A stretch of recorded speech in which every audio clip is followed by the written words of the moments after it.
Let's talk about an impossible situation happening right now in Ohio. It's a situation where childcare providers are being forced to make an unconscionable choice, one that pits their own financial survival against the safety of the kids they look after. This is a story about how policy, money, and good intentions can go terribly wrong. So let's break down how we got to this point. Okay, picture this. You run a daycare, you love the kids, you love your staff. Then, the governor comes on TV and declares a state of emergency.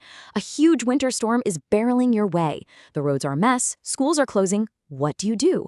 It seems like a simple choice, right? Close up, keep everyone safe. But it's not nearly that simple. And this isn't just some hypothetical. On January 24th, 2026, this exact scenario played out. Winter Storm Fern was hitting Ohio, and a state of emergency was declared. For daycare providers all over the state, that single announcement triggered an absolutely impossible decision. I mean, look at this dilemma. It's a total no-win situation. If you close your doors to keep kids and staff safe from the storm, you lose a whole day's pay for every single child on a state subsidy.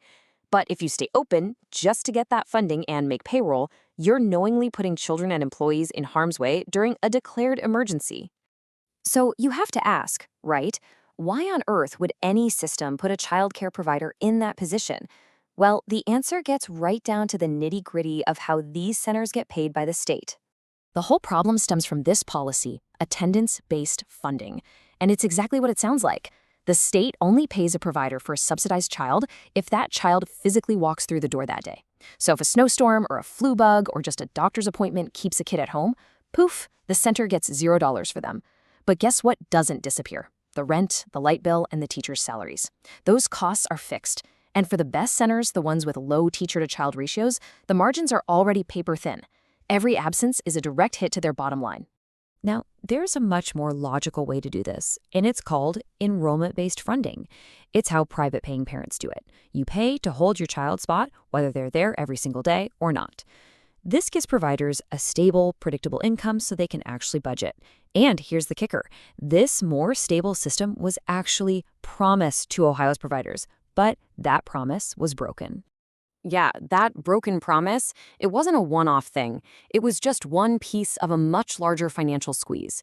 That terrible choice providers faced during the winter storm didn't just appear out of nowhere.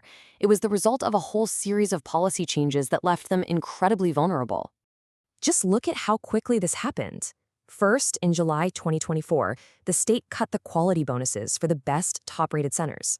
Then, a little over a year later, they changed these hour bucket rules, which basically meant providers got paid less for kids in part-time care. And the final blow, just 1 month after that, the promised switch to that stable funding model was delayed for 2 whole years. 1, 2, 3 punches. So what's the real-world result of all this? Well, according to research, a staggering 55% of Ohio's childcare providers say their revenue no longer covers their expenses. Think about that.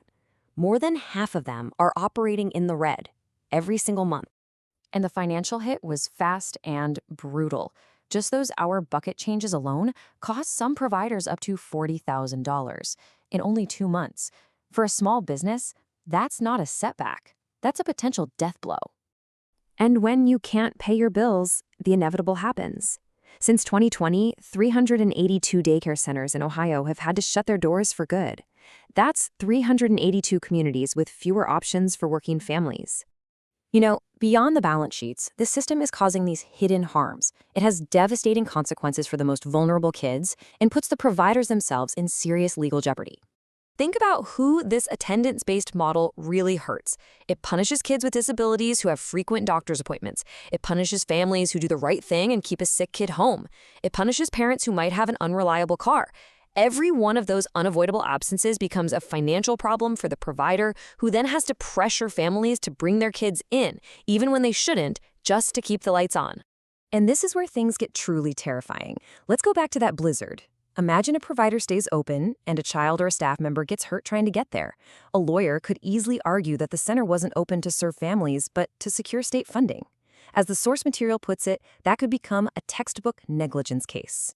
So all of this brings Ohio's policymakers to a very clear fork in the road. With a limited pot of money, the state has to make a fundamental choice between 2 very different priorities. Do you support your providers, or do you surveil them? And the choice is right here, plain as day. On one side, you've got the solution that creates stability, enrollment-based pay, which, remember, has been kicked down the road to 2028. And on the other side, a bill that's actively being pushed, HB 649, that would create a massive new surveillance state, mandatory cameras in every center with real-time video feeds for the state to monitor. And get this, the price tag for that massive camera system, the estimated first-year cost is somewhere between $50 and $100 million. That's money that could be going directly to stabilizing the entire system, but instead it's being targeted for surveillance. And here's the kicker. Even if the state wanted to spend all that money, the plan might be technically impossible. The law would require upload speeds that are more than 10 times faster than what's even available in most of rural Ohio. And the data storage needed? It's absurd. We're talking up to 96 terabytes. To put that in perspective, that's like asking a small business to store the entire text of the Library of Congress every 2 months. The infrastructure just isn't there. So let's bring it all together. When you look at the policies, where the money's going, and the real-world impact, it forces you to ask a pretty fundamental question.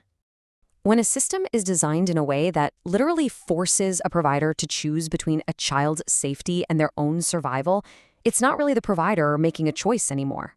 The choice has already been made by the policy itself. And the real question is for the policymakers. Is that a choice you can continue to stand by?